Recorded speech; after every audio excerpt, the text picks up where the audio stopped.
할렐루야. 오늘도 우리를 회복시키시는 하나님께서 말씀으로 우리를 위로해 주시고 회복시켜 주시기를 축복합니다.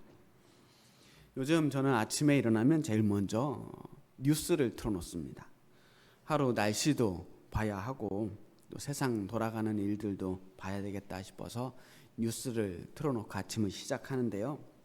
뉴스를 재미있게 보게 되면 어른이 된 거라는 이야기를 들었는데, 어렸을 때는 그렇게 재미없던 뉴스가 요즘은 그냥 아무렇지도 않게 보게 되는 일상이 된 것 같습니다. 근데 뉴스를 이렇게 보다 보면요, 분명히 새로운 사건이고 새로운 뉴스인데 꼭 어디서 한번 들어본 이야기 같아요.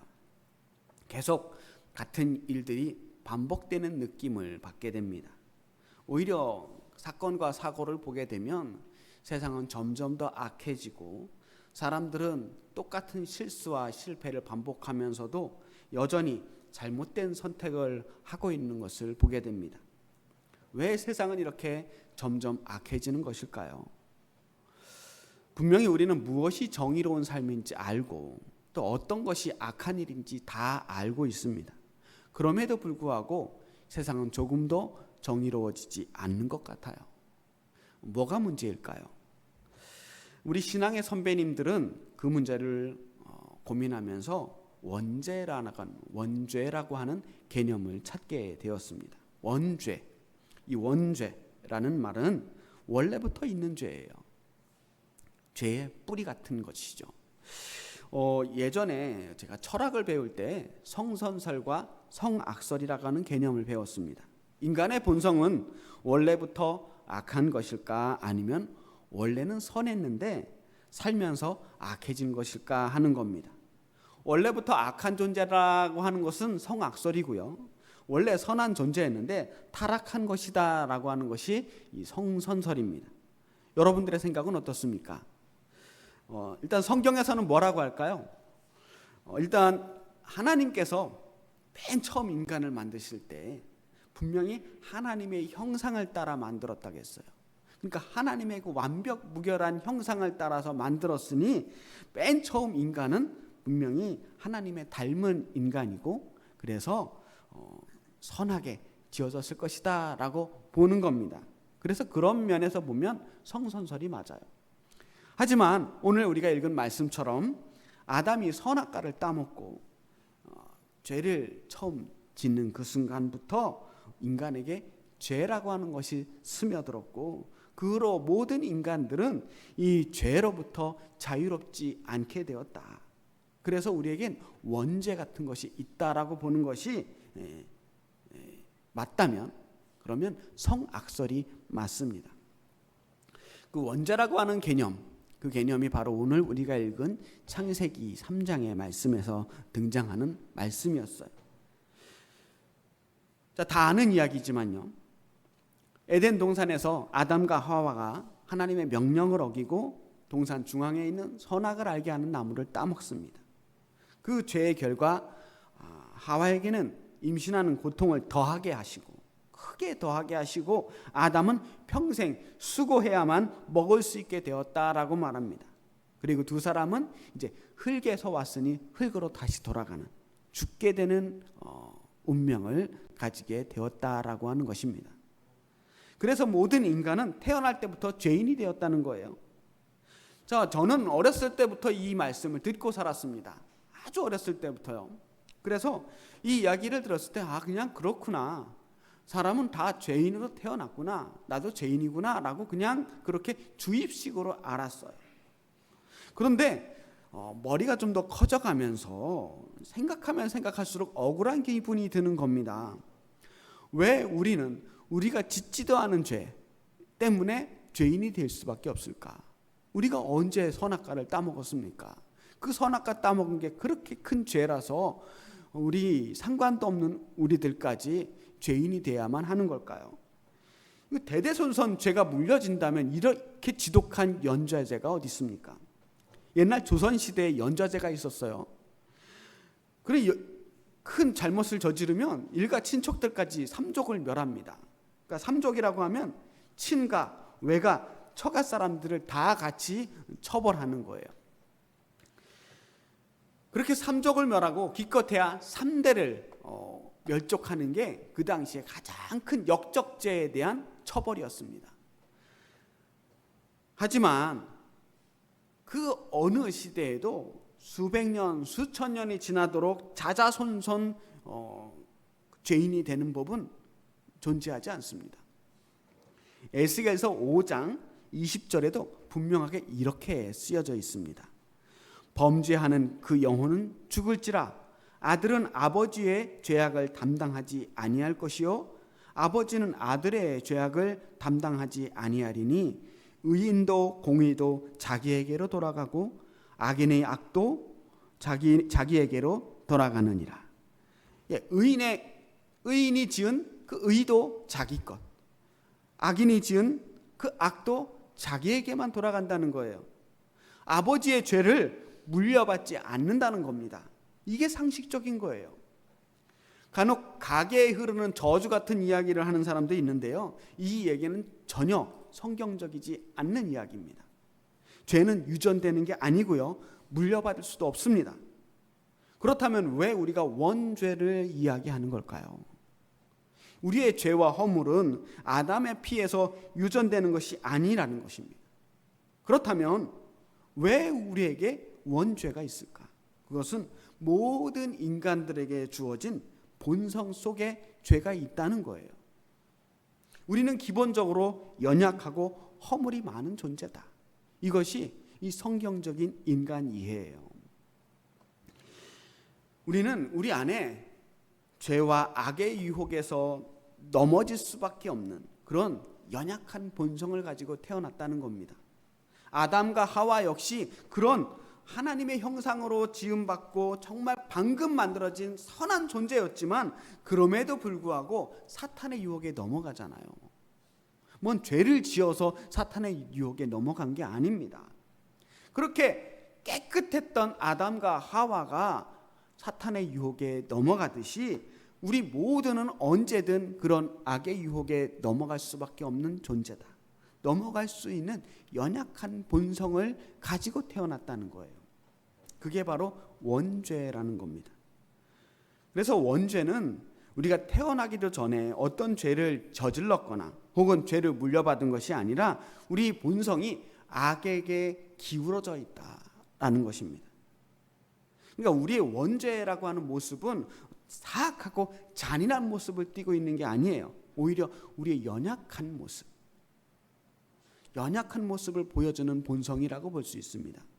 이 원죄에 대한 이러한 관점은 제 이야기가 아니고 감리교를 창시한 존 웨슬리의 입장입니다.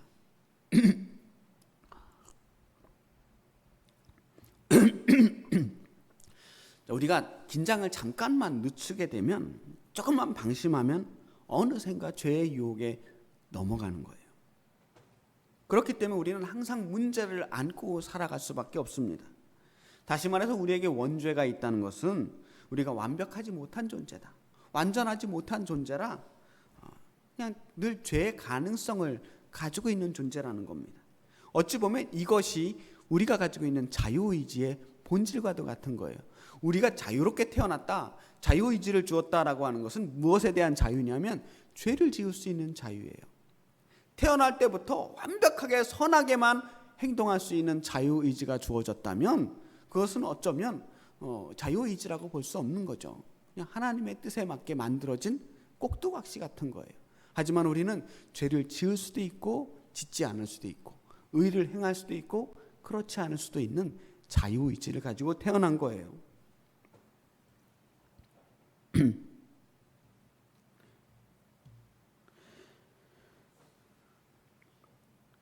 자, 여기서부터가 우리의 시작입니다. 우리의 연약함을 인정하는 것. 우리가 언제든 죄를 지을 수 있는 존재고 넘어질 수 있는 존재라는 것을 인정하는 데서부터 믿음의 출발점이 시작되는 겁니다. 그래서 하나님을 맨 처음 만난 사람, 하나님을 경험한 사람들, 은혜를 경험한 사람들이 제일 처음 고백하는 고백이 뭐냐면 주여, 제가 죄인입니다. 주여, 나를 불쌍히 여기소서. 이 고백이 시작되는 겁니다. 자기가 아프다고 생각하는 사람들이 병원에 가요. 그래야 병을 고칠 수 있습니다. 내가 연약하다는 것을 깨닫는 사람들이 도움을 청합니다. 내가 죄인이라는 사실을 깨달아야만 회개가 가능해요.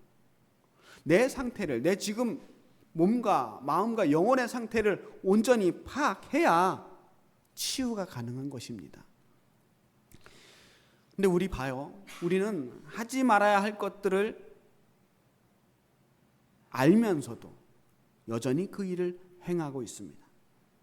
옳은 일이 무엇인지 알면서도 하지 않습니다. 그만둬야 하는 일들이 무엇인지 알면서도 이미 우리에게 습관이 되어버려서 안 할 수 없게 되어버렸습니다. 머리로는 잘 알고 있으면서도 우리의 본성이 이끄는 대로 살아가는 모습, 그것이 바로 우리의 모습입니다. 그냥 놔두면 우리는 그냥 죄의 길로 걸어갈 수밖에 없는 사람들이에요. 그래서 우리는 아담과 하와를 향해서 원망하거나 손가락질할 수가 없는 사람들이라는 거예요.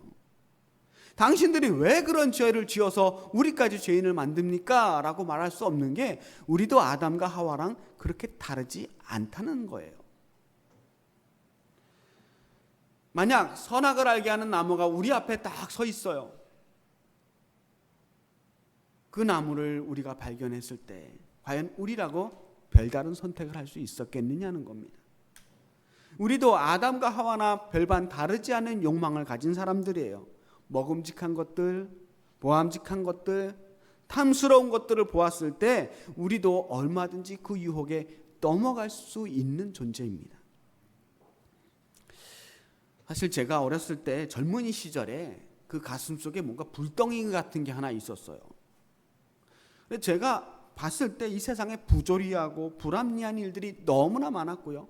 억울한 일도 너무나 많았고 화나는 일도 정말 많았습니다. 그냥 울컥울컥하고 뭐가 터져 나오는 기분이었어요.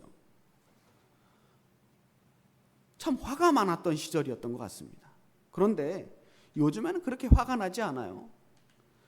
어지간한 일로 그렇게 울컥거리는 일들, 뭔가 솟아나는 분노 같은 것들이 예전처럼 생겨나지 않습니다. 그래서 제가 속으로 생각했습니다. 하나님께서 드디어 제 마음을 잘 만져주셔서, 잘 다듬어 주셔서 제가 예전에 비해서 훨씬 거룩한 성품으로 만들어져 가게 되었나 봅니다. 이제 좀 제가 사람답게 착한 사람이 되었나 봅니다. 주님 감사합니다. 저를 이렇게 다듬어 주셔서 감사합니다. 그랬어요. 그런데 아니었습니다. 제가 착해진 게 아니었어요. 제 본성이 거룩해진 게 아니었습니다. 그냥 나이를 먹고 기운이 없어진 거예요. 그렇게 화를 막 낼 만한 에너지가 없는 거예요. 착각한 거죠. 저에게도 얼마든지 화를 낼 만한 충분한 조건이 주어진다면 언제든지 화를 낼 수 있고요. 죄를 지을 만한 조건만 주어진다면 언제든지 죄를 지을 수 있는 사람이었다는 거예요. 여전히 제 앞에 악한 본성들이 남아 있었어요. 방심하고 긴장을 늦추는 순간 언제든지 걸려 넘어질 수 있는 연약한 사람이었다는 거예요. 그건 아무리 기도를 많이 해도, 아무리 영성 생활을 깊게 해도 결코 사라질 수 없는 우리의 원죄 같은 겁니다.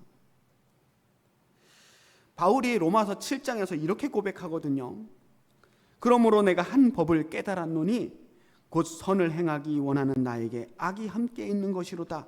내 속사람으로는 하나님의 법을 즐거워하되 내 지체 속에서 다른 법이 내 마음의 법과 싸워 내 지체 속에 있는 죄의 법으로 나를 사로잡는 것을 보는도다. 오호라, 나는 곤고한 사람이로다. 이 사망의 몸에서 누가 나를 건져내랴. 이거 얼마나 가슴 아프면서도 솔직한 고백입니까? 바울쯤 되는 사람이면 훨씬 거룩할 줄 알았거든요. 다들 그렇게 믿고 있었어요. 더군다나 지금 로마서를 쓸 정도 되는 시절이면요, 이미 많은 교회를 개척했고 이방인 선교의 지도자가 되어 있을 때였습니다.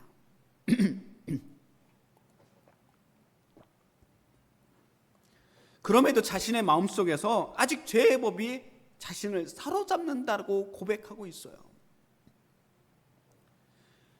바울은 이미 다메섹에서 예수님을 만난 사람입니다. 예수님의 음성을 들었어요.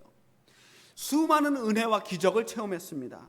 살아계신 하나님의 손길을 날마다 경험하면서 살았어요. 내 속사람이 하나님의 법을 즐거워했다고 그랬어요. 여전히 내 마음속에서 하나님을 향한 뜨거운 사랑이 있어요. 깊은 영성 속에 들어가 있는 사람입니다. 그럼에도 내 마음속의 한 구석에서 여전히 죄의 법이 꿈틀거리고 있었습니다. 죄의 본성이 남아 있었어요. 오호라, 나는 곤고한 사람이로다. 이 사망의 몸에서 누가 나를 건져낼까? 바울이 가식적이고 위선적이고 이중적인 사람이었을까요? 아니죠. 바울이야말로 정말로 솔직하고 진실된 사람이었습니다. 정확하게 자신의 상태를 알고 있었던 사람이었어요. 그랬기 때문에 그 마음속에서 끊임없이 자신의 죄와 죄의 본성과 싸우면서 끝까지 자신의 믿음을 지켜낼 수 있었던 겁니다. 자신의 악한 본성을 볼 수 있었기 때문에, 그랬기 때문에 그 악한 본성과 싸울 수가 있었던 거예요. 내 지체 속에 있는 이 죄의 법을 깨달았기 때문에 그 죄의 법을 똑바로 보고 맞서 싸울 수 있었던 겁니다. 그래서 바울은 자신을 유혹하는 이 사망의 몸과 싸우고 있는 겁니다. 바울이 이렇게 고백하거든요. 나는 날마다 죽노라. 날마다 죽는 마음이었어요. 그렇게 이 사망의 몸과 싸우면서 죽도록 싸우면서 살았습니다. 우리도 바울과 마찬가지예요. 이런 악한 본성, 우리 안에 있는 이 악한 본성과 끊임없이 싸워야 합니다. 싸우려면 내 안에 있는 그 악의 실체를, 이 악한 본성의 실체를 볼 수 있어야 돼요. 내가 뭐가 문제인가? 내 악한 본성이 뭐가 문제인가? 그걸 발견하고 그것과 맞서 싸워야 합니다. 절대로 방심하면 안 돼요. 하루가 멀다 하고요, 여기저기서 큰 교회 목사님들, 지도자들의 부정과 타락의 뉴스가 들려옵니다. 어제도 들었고요, 또 며칠 전에도 들었어요. 이제 어지간한 뉴스들 놀랍지도 않을 정도로 빈번하게 일어나고 있습니다. 솔직히 같은 목사로서 정말 부끄럽고 속상하고 화가 나는 일이에요. 왜 저럴까? 저 정도 존경을 받고, 저 정도 대접을 받고, 저 정도 위치까지 오르는 사람이라면 왜 저런 별것 아닌 것에 넘어질까? 왜 저런 하찮은 것에 인생이 무너지게 만들까? 인간적으로 봐도요, 그런 부끄러운 것들에 넘어지기에는 가지고 있는 게 너무 많은 사람들이거든요. 저렇게 귀한 것들을 아깝지도 않나? 왜 저런 나쁜 선택을 했을까 하는 생각을 하게 됩니다. 너무 어리석은 선택이거든요. 곰곰이 생각해 보면 이 사람들이 자신이 기도 생활을 오래 하고 목회를 오래 하고, 그래서 하나님의 응답도 받고 체험도 하면서 자신이 거룩해졌다고 착각한 거예요. 자신의 본성이 바뀌었다고 착각한 겁니다. 그래서 내 안에 있는 악한 본성을, 그 악한 본성의 존재를 잊어버린 겁니다. 방심한 거죠. 이제 큰 교회 목사가 되어서 사람들이 떠받들어 주니까 다들 큰 목사님, 훌륭하신 목사님이라고 하고 귀하신 하나님의 종이라고 떠받들어 주니까 정말로 자기가 완전히 거룩해진 줄 안 겁니다. 그렇게 자신의 도취에 있다 보면 내 안에 있는 악한 본성을 잊어버리게 돼요. 방심하고 교만해지게 되는 겁니다. 그런 교만한 마음속에 찾아오는 유혹을 뿌리칠 수가 없는 겁니다. 그런데 우리도 마찬가지예요. 내가 신앙생활을 수십 년 했으니까, 난 이제 직분자가 되었으니까, 내가 기도 생활을 이렇게 열심히 하고 이렇게 주님을 간절하게 바라고 내가 체험도 많이 하고 은혜도 많이 받았으니까 그렇게 안심할 수가 없다는 겁니다. 유혹은 그런 것과 상관없이, 우리의 영적인 상태와 상관없이 언제든 유혹은 찾아오게 되어 있습니다. 그래서 우리는 모두 다 죄인이에요. 우리는 우리 안에 있는 그 악한 본성으로 인해서 하루에도 몇 번씩 마음으로 죄를 짓고 또 하루에도 몇 번씩 분노의 마음이, 원망과 교만이, 불신과 욕심과 음란과 게으름이 파도처럼 끊임없이 밀려드는 거예요. 그저 그게 아직 남들에게 들키지 않았거나 아직 마음속에만 있고 직접적으로 표현되지 않았거나 운이 좋아서 아직 사람들이 모르는 것뿐이에요. 그런데 하나님은 아신다는 거예요. 우리는 너무나 연약합니다. 악하고 부족하고 아파요.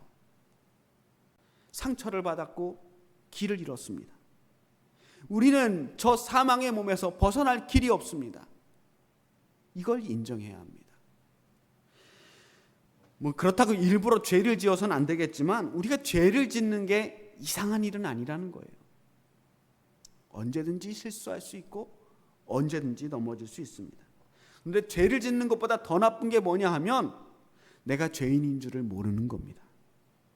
죄인인 줄 모르고 계속 그 상태에 머물러 있는 겁니다. 알고 지은 죄가 물론 나쁘지만 내가 죄인인 줄을 모르는 것, 내가 죄인이면서도 죄인인 줄 모르는 사람은 정말 위험한 사람이에요. 왜냐하면 이 사람은 앞으로도 계속 그 죄를 지을 것이기 때문입니다. 내가 죄인인 줄을 모르니까. 24절 말씀, 오호라 나는 곤고한 사람이로구나. 이 사망의 몸에서 누가 나를 건져내랴 라고 바울이 고백한 것처럼 이 사망의 몸에서 우리 스스로를 구원해낼 수 없습니다. 애초에 우리가 우리 스스로를 구원할 수 있었다면 아무런 문제조차도 생길 수 없어요. 그냥 구원하면 되니까. 우리 스스로 구원할 수 없어요. 그래서 하나님의 도우심이 필요한 겁니다. 오늘 우리가 읽은 이사야서 성경 말씀을 제가 다시 한번 읽어볼게요. 내가 그의 길을 보았은즉 그를 고쳐줄 것이라.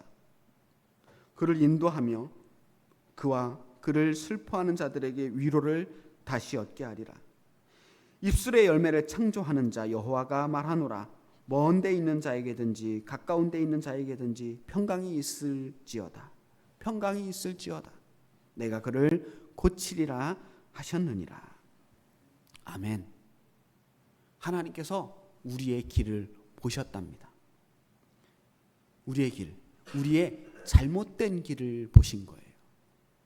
우리가 망가진 것을 보셨습니다. 우리가 잘못된 길로 접어들었다면, 엉뚱한 길에서 헤매고 있다면 하나님께서 그 사람의 길을 고쳐주시겠다는 거예요.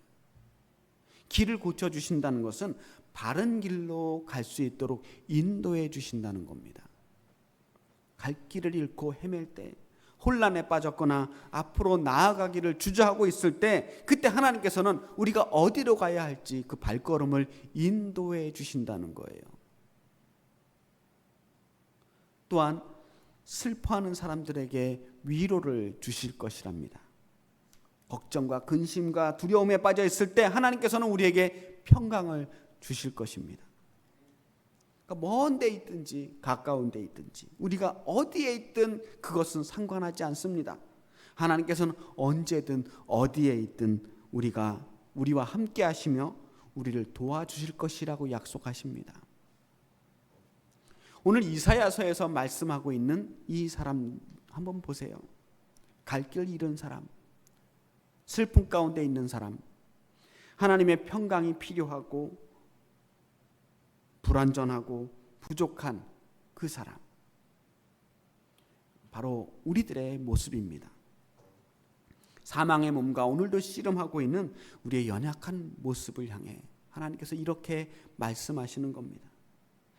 그 모든 연약한 인간 군상들을 향해서 이렇게 말씀하세요. 내가 너를 고치리라. 내가 너를 고치리라. 우리의 원죄, 이 악한 본성, 죄를 향해 기울어져 있는 우리의 이 연약한 본성을 아시면서 우리를 고쳐주시겠다고 말씀하십니다. 결코 여러분들을 안심시키려고 하시는 말씀이 아니에요. 하나님께서는 내가 다 고쳐주실 테니, 다 고쳐줄 테니 너희들 안심하고 걱정 말고 마음대로 살아봐라 라고 말씀하시는 게 아니에요. 언제 우리를 고쳐주시냐 하면요, 우리가 고장났다는 것을 인정할 때 고쳐주시는 거예요. 우리가 죄인임을 고백할 때 하나님이 우리를 고쳐주시는 겁니다. 주님께서 우리를 위로하시는 것은 우리가 주님 앞에서 눈물을 흘리며 슬퍼하고 회개할 때, 그때 우리를 위로하시며 우리의 죄를 용서해 주시는 겁니다. 주님께서 우리에게 주시는 평강은 우리가 우리의 죄로 인해서, 이 죄된 본성으로 인해서 괴로워하고 몸부림치며 싸울 때, 그때 우리에게 주시는 참된 평강이 찾아오게 될 거라는 것입니다. 은혜는 그저 주어지는 것이 아닙니다. 죄의 고백과 회개가 없으면 용서도 없는 거예요. 용서를 구하지 않았는데 어떻게 용서를 받습니까? 주님을 향해 손을 내밀지 않으면 주님께서 어떻게 우리의 손을 붙잡아 주시겠습니까? 어떻게 우리를 구원하실 수 있겠습니까? 하나님이 이미 다 아시거든요. 우리의 죄를 다 아시는데 뭐 우리가 주님께 숨길 게 있습니까? 이미 다 들킨 사람들이에요. 우리는 다 들켰어요. 우리의 속마음까지 다 들켰습니다. 그래서 우리는 그분 앞에서는 솔직해져도 돼요. 뭐 크게 통성기도할 필요 없어요. 남들 안 들어도 괜찮아요. 하나님 앞에서는 그래도 솔직해져야 하지 않습니까? 솔직해져야 합니다. 솔직하게 하나님께 우리의 그 부끄러운 모습을 내보이고, 그리고 도움을 요청해야 합니다. 주님께 간절한 마음으로 오늘 우리 하나님께 간구하시기를 바랍니다. 주여, 우리를 구원하소서. 우리를 회복시켜 주옵소서. 우리가 이것밖에 안 되는 사람입니다. 우리는 곤고한 사람입니다. 우리는 슬픈 사람들입니다. 주님, 우리를 위로하시고 우리에게 평강을 내려 주시옵소서.